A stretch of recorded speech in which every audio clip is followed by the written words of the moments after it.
Rightio, so what we got is Unimog, and we're running out of number 1 hydraulics. Going up, across and fed over the top.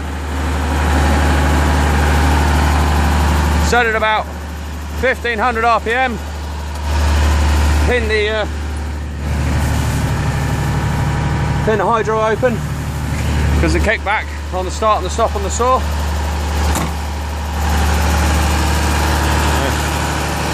ICS saw there.